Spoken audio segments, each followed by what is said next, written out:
क्योंकि वो भ्रष्ट है। ये आजकल तो हम बहुत बड़ा आरोप लगा रहे हैं साहब आप। बिल्कुल। अब आपको एक बात, एक छात्र होकर के इतना बड़ा आरोप लगा रहे हैं, भ्रष्ट कह रहे हैं। नहीं आरोप नहीं लगा रही है, सच्चाई है। मेरा नाम रितेश कुमार है।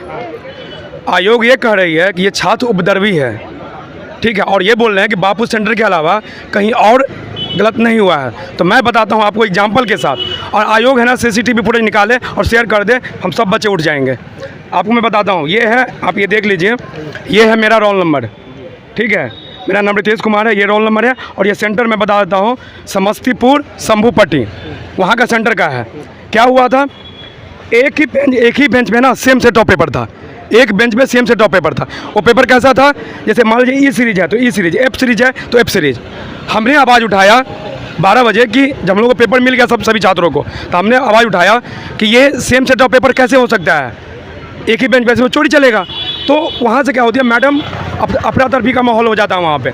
मैडम फिर क्या करती है, जाती है, मैं बोलती है कि मैं पूछ के आता हूँ जो वहाँ के ऑर्गेनाइज़र है। मैडम जाती है, पूछ के आती है ऑर्गेनाइज़र से, ऑर्गेनाइज़र फिर वहाँ से ऑर्गेनाइज़र से जब पूछ के आती है मैडम, तो मैडम ये कहती है कि देखिए आप लोग है ना एग्ज़ाम दे दीजिए, आप लोग एग्ज़ाम दे दीजिए 12:05 पे। मान लीजिए 5 मिनट ऐसे भी लेट हो गया, हम एग्ज़ाम दिए, एक दो गलत हुआ कि एक ही बेंच पे सेम पेपर है।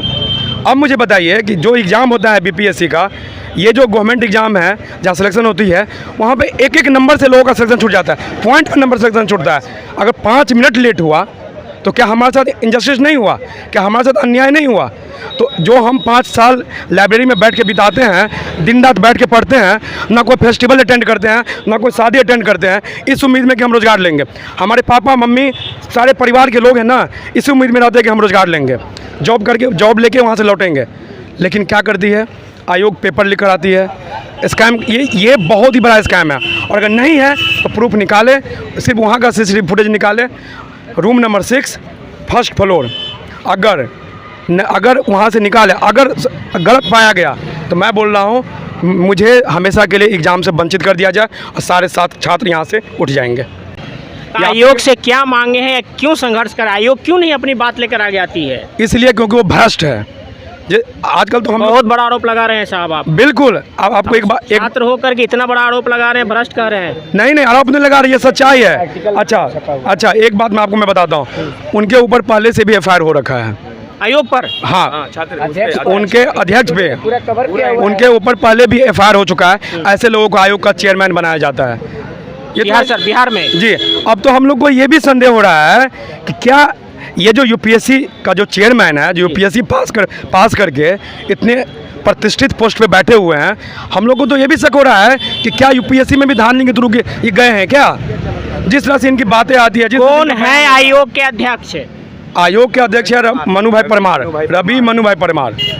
तो उन पर आरोप लगा रहे हैं? बिल्कुल आरोप लगा रहे हैं। अच्छा, क्या लगाएंगे? आरोप तो पहले से ही है। देखिए, आरोप तो पहले से ही उन पर है, और उन्होंने जो ये कांड किया है, और ये सोची समझी साजिश है, इसको समझिए। ये कोई नहीं, दूसरा नहीं बता पाएगा।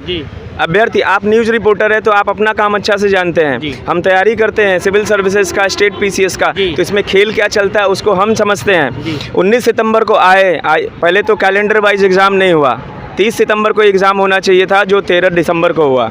19 सितंबर को प्रेस कॉन्फ्रेंस में वो नॉर्मलाइजेशन का ये मुद्दा उन्होंने घुसाया। पूरे एग्ज़ाम को वो ना एक सोची समझी साजिश के तहत ऐसा किया गया है। हम लोग को मुद्दा भटकाया गया हम लोगों को, ताकि जो जेन्युइन जो है तैयारी करने वाली वो पीछे छट जाए, और जो पैसे दे के जो सेटिंग वेटिंग में हुआ है उनके लड़के, उनके बच्चे पास हो जाए। उन्होंने नॉर्मलाइजेशन पे मुद्दा भटकाया, फिर उन्होंने OTR का मुद्दा भटकाया। OTR में उन्होंने बोल दिया इस बार वन टाइम में रजिस्ट्रेशन में हम एडिट का ऑप्शन नहीं देंगे, उसने हमने लड़ाई लड़ी, फिर एडिट का ऑप्शन खुला, वो हो गया। उसके बाद वो नॉर्मलाइजेशन के लिए बोले कि छात्रों से मीटिंग लेंगे, तो 15 नवंबर तक छात्र वेट कर रहा था। 16-17 नवंबर जैसे जैसे जा रहा था, तब हम सोच रहे थे कि आयोग मीटिंग, क्योंकि हम स्टेक होल्डर हैं, हमारा इंटरेस्ट है, तो हमसे भी तो मीटिंग लोगे तुम। अगर कुछ चेंजेस कर रहे हैं आप तो स्टेक होल्डर को नहीं बुलाएंगे? तो हम लोग सोचते सोचते आ गया 30 नवंबर, कोई कुछ पता ही नहीं चल रहा है कि क्या होगा। धीरे धीरे उन्होंने आनन फानन में एग्ज़ाम लिया है। अभी उन्होंने 4 तारीख के एग्ज़ाम के लिए एडमिट कार्ड का बोल दिया। अभी कितना टाइम है, और हमें 5 दिन पहले सिर्फ 13 को एग्ज़ाम था, 6 तारीख के रात में हमारे मुंह पे आयोग ने हठधर्मिता के साथ एडमिट कार्ड फेंक दिया। ये है, और ये पूरा खेल है। हर चीज़ में, हर चीज़ आयोग तो एक्सपोज है। अगर सरकार आपकी बात नहीं मानेगी तो हाँ। क्या करेंगे, आगे क्या कार्यक्रम है? हम ये इसको चलाएंगे। हम बिहार सरकार अगर नहीं मानेगी, ये छात्रों का आंदोलन है और जो आज सत्ता में बैठे हैं वो ऐसे ही इसी आंदोलन के वजह सबसे ही वो बैठे हुए हैं। तो ये सोच ले। और राजनीति हम 7 दिन तक सरकार से गुहार लगा रहे हैं। सरकार जिस पार्टी की सरकार है उनके नुमाइंदों से जाके मिल रहे हैं। हम हाथ जोड़ के विनती किए कि हमारे चीज़ों को आप समझिए, एक कमेटी गठित कर देना, हमारे यहाँ से 2-3 लोगों को ले ले और आयोग से आ जाए 2-3 लोग एक्सपर्ट को ले ले और कमेटी गठित कर दे कि क्या क्या उस पर बिंदुवार बात कर ले कि क्या क्या हुआ है। ऐसे ही सिर्फ तुगलकी फरमान से नहीं होगा। बिहार सरकार की तरफ से कोई पहल करने आए हैं कि नहीं अभी तक? बिहार सरकार की तरफ से कोई पहल करने अभी कोई पहल नहीं है। पहले और तो आयोग, सर पहले समझिए, आयोग जैसे देखिए सरकार क्या इसमें पेच लगाएगी कि ये ऑटोनोमस बॉडी है, कॉन्स्टिट्यूशनल है, ये अपना देखेगी। तो पहला तो आयोग को आना चाहिए, पहले आयोग आएगी। आयोग तो आ नहीं रही है तो दूसरे हम जाएंगे सरकार के पास, सरकार भी नहीं आ रही है। आयोग से बात कीजिए। बात तो करे ना, हमें बुलाए, वो किसी मंत्री को फोन करके अपना डिसीजन तो लेके फरमान न करे। बस मेरा कहना है कि आयोग से मेरा एक ही सवाल है, ये एग्ज़ाम सेंटर पे हमें 1 मिनट लेट पहुंचते हैं ना, हमें एग्ज़ाम में जाने नहीं दिया जाता, हम आर्गूमेंट करते हैं, अपनी गलती मानते हैं और चले जाते हैं। आयोग ने बापू सभागार में 10 मिनट लेट पेपर दिया, इसी की वजह से आज इतना बवाल हो रहा है। इसकी जिम्मेदारी कौन, हम लेंगे, विद्यार्थी लेगा? Who is responsible for such type of incident जिसने 10 मिनट लेट से पेपर डिस्ट्रीब्यूट करवाया? इसकी जिम्मेदार आयोग है। आयोग को इसकी अकाउंटेबिलिटी लेनी चाहिए और निष्पक्ष एग्ज़ाम, ट्रांसपेरेंसी एग्ज़ाम ले होना चाहिए। ठीक है, आप जो गलत है साक्ष्य हम नहीं, आप देंगे और आप इसकी जिम्मेदारी को ले करके री एग्ज़ाम करवाइए। हम 1 मिनट लेट पहुंचते हैं तो क्या आयोग से आर्गूमेंट करते हैं, साक्ष्य मांगते हैं? क्या हमको दिखाइए कि हम 1 मिनट लेट हैं? तो आप किस साक्ष्य की बात कर रहे हैं आप हमसे? हाँ जी बताइए क्या कर रहे हैं? सर मैं ये कहना चाह रहा हूँ कि अध्यक्ष महोदय ने दिन भर इंटरव्यू दे के ये बताया टीवी चैनलों पे कि वो नॉर्मलाइजेशन के सपोर्ट में नहीं है, नॉर्मलाइजेशन नहीं करेंगे।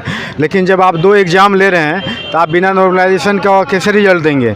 आप तो खुद ही अपने बात से मुकर रहे हैं और आपको स्टूडेंट से बात करना चाहिए, स्टूडेंट से बात ही नहीं कर रहे हैं। आप एग्ज़ाम जब स्टूडेंट के लिए ले रहे हैं तो आप चैनल आपका खुला होना चाहिए स्टूडेंट के लिए, लेकिन आप स्टूडेंट से बात नहीं करना चाहते हैं। तो बिना स्टूडेंट से बात किए आप स्टूडेंट की समस्याओं कैसे सॉल्व करेंगे? हमारी मांगे कोई बहुत बड़ी मांगे नहीं हैं, हमारी छोटी सी मांगे हैं। बीपीएससी 4 जनवरी को 12,000 परीक्षार्थियों का री एग्ज़ाम करवाने जा रहा है और बाकी रह जाएंगे 3.5 लाख बच्चे। तो जो 12,000 बच्चे हैं और 3.5 लाख बच्चे हैं, उनके पेपर का कंपैरिजन किस तरह होगा? अल्टीमेटली उनको नॉर्मलाइजेशन करना पड़ेगा। ठीक है, जिसके विरोध में पहले भी प्रदर्शन 6 दिसंबर को किया जा चुका है।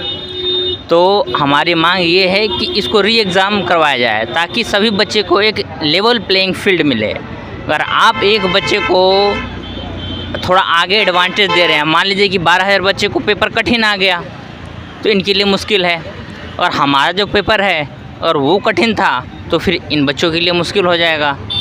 तो इस स्थिति में आयोग से हमारी मांग यही है कि वो हम सभी बच्चों का री एग्ज़ाम ले। री एग्ज़ाम ही इसका एक और एकमात्र सॉल्यूशन है। आयोग ने हमारे साथ गलत किया है। क्या गलत किया? पेपर जो है वो एक बार आप बताइए कि अगर एक ही एग्ज़ाम के लिए, एक ही अपॉइंटमेंट के लिए 2 पेपर अगर सेट हो तो नॉर्मलाइजेशन होगा कि नहीं होगा? सबसे बड़ी बात कि इतनी सारी अनियमितताएं हैं, तरह तरह की चीज़ें आ रही हैं हर सेंटर से, आप उसको वेरीफाई करवाइए। आपके पास सारी फैसिलिटी है, आपने CCTV लगा रखा है, तो आप करते क्यों नहीं है? आपने खुद अपने मन से नोटिस निकाल दिया कि हम ऐसे करेंगे वैसे करेंगे। ये तो सरासर तानाशाही है। तानाशाही तो हम लोकतंत्र में कबूला नहीं जाएगा, बर्दाश्त नहीं किया जाएगा। क्या मांगे हैं सरकार से? सरकार की से मांगे ये हैं कि हम बच्चों के ऊपर रहम करें, और हम लोग इतने दिन से बैठे हैं यहाँ धरने पे, कोई सुनने तक नहीं आया हमारी कोई बात। नहीं आया अभी तक? सत्ता पक्ष की तरफ से कोई भी नहीं आया। गर्दनी बाग पे धरना पे हम लोग अपने मांग को लेकर बैठे हुए हैं, पिछले 9 दिनों से बैठे हुए हैं। हम लोग चाहते हैं कि री एग्ज़ाम हो। 17 BPSC 17वीं BPSC का जो एग्ज़ाम हुआ है प्रीलिम्स का, उसमें घोटाला हुआ है बड़े पैमाने पे, मिस मैनेजमेंट हुआ है, क्वेश्चन लीक हुआ है, स्पेशल ट्रीटमेंट दिया गया है, क्वेश्चन पैटर्न को बदल दिया गया है। इन सभी मुद्दों को लेकर हम लोग चाह रहे हैं कि 17वीं BPSC का प्रीलिम्स कैंसिल होकर फिर से री एग्ज़ाम हो और पारदर्शिता के साथ, सच्चाई के साथ, इंसाफ के साथ, ऑनेस्टी के साथ आयोग हम लोग का एग्ज़ाम ले। क्या लगता है बिहार सरकार आपकी बात को मान जाएगी? बिहार सरकार तो हमारी बात अब तक मान लेती तो फिर क्या ही कहना था। बिहार सरकार हमारी बात नहीं मान रही है, वो हमारी बात सुनने तक नहीं उनके कोई अभी तक आ रहे हैं मेंबर। हम चाहते हैं कि बिहार सरकार हमारी बात जल्द से जल्द मान ले, और हमारी बात नीतीश कुमार तक हमें जहाँ तक लग रहा जाने ही नहीं दिया जा रहा है। नीतीश कुमार हमेशा से हितैषी रहे हैं स्टूडेंट के, विद्यार्थी के, लेकिन उनका जो ऑर्बिट है, जो उनको घेरे हुआ है पगडंडी लोग, वो चाहता ही नहीं कि स्टूडेंट का हित नीतीश कुमार जी तक जाए। वरना नीतीश कुमार एक बहुत ही सम्मानीय और बहुत ही शानदार मुख्यमंत्री रहे हैं। उन्होंने स्टूडेंट के हित में हमेशा से स्टैंड लिया है, लेकिन ये मुद्दा उन तक जाने ही नहीं दे रहा है। आप क्या कहते हैं? देखिए, हम लोग का एक ही मांग है, एक एग्ज़ाम एक क्वेश्चन, समझे। हम लोग का सबको मांग है री एग्ज़ाम, क्योंकि इसमें हम लोग एक ही मांग है री एग्ज़ाम। 7-8 दिनों से तो एक ही मांग दोहरा रहे हैं, फिर भी सरकार के पास पहुंच नहीं रही। यही कह रहे हैं कि बापू परीक्षा परिसर में एग्ज़ाम आप कैंसिल करते हैं, वहाँ पर मिस मैनेजमेंट होता है, ये बात आप मानते हैं, और उसके बाद आप कह रहे हैं कि उसका फिर से परीक्षा लेंगे और उसका अलग क्वेश्चन देंगे। तो ये आयोग को समझ में नहीं आ रहा कि अलग अलग क्वेश्चन आप कैसे लीजिएगा, है ना। तो बस यही मांग है कि भैया आप फिर से सबका एक साथ एग्ज़ाम लीजिए। आप अलग अलग क्वेश्चन पे लीजिएगा एक ही पोस्ट के लिए, तो वो कभी राइट टू इक्वलिटी नहीं हो पाएगा, और ये बात आयोग को नहीं समझ में आ रही है। बिहार के छात्र अपने मांग को लेकर लगातार 7 दिनों से पटना गर्दनी बाग में धरना पर अड़े हुए हैं, और जब तक इनको इंसाफ नहीं मिलेगी बिहार सरकार की ओर से, तब तक ये संघर्ष जारी रखेंगे। आकाश कुमार, राइजिंग बिहार।